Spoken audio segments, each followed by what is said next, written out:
தினமொரு வசனம். 1 கொரிந்தியர் 9வது அதிகாரம் 26வது வசனம். ஆதலால் நான் நிச்சயமில்லாதவனாக ஓடேன், ஆகாயத்தை அடிக்கிறவனாக சிலம்பம் பண்ணேன். விருப்பங்கள் என்பது வேறு, இலக்குகள் என்பது வேறு. நாம் பல விஷயங்களை விரும்புகின்றோம்.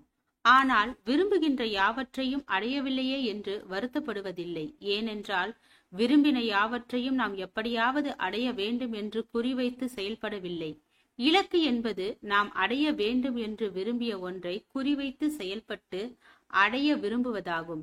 சிலருக்கு பரிசுத்தமாக வாழ வேண்டும், கிறிஸ்தவ போதனைகளின்படி வாழ வேண்டும், நித்திய வாழ்வை பெற வேண்டும் என்ற ஆசைகளும் விருப்பங்களும் உண்டு. ஆனால் அவைகளை குறித்த தரிசனங்களோ அந்த தரிசனங்களை சார்ந்த உண்மையான செயல்பாடுகளோ இல்லை.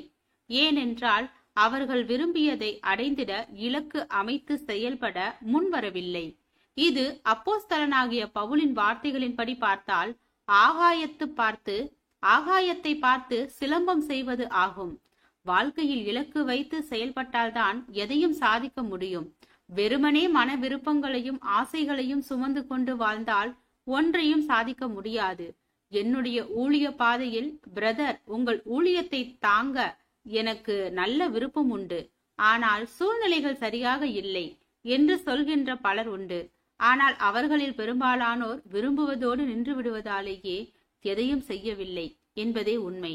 குறிவைத்து செயல்படும் அனுபவம் மிகவும் அவசியம்.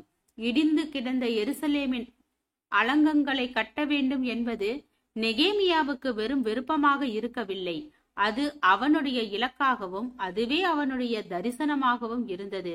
எனவேதான் தேவன் அவனோடு இருந்து ஒரு பெரிய சாதனையை செய்திட உதவி செய்தார். ஆம், நாம் பரிசுத்தமான ஒரு ஜீவியம் செய்ய வேண்டும், தேவன் விரும்புகிறபடி வாழ வேண்டும், கர்த்தருடைய வழிகளில் நடந்து ஒரு முன்மாதிரியாக நிற்க வேண்டும் என்பது போன்ற இலக்குகளோடு செயல்பட்டால் கர்த்தர் அவைகளை வெற்றியாக்கி தருவார்.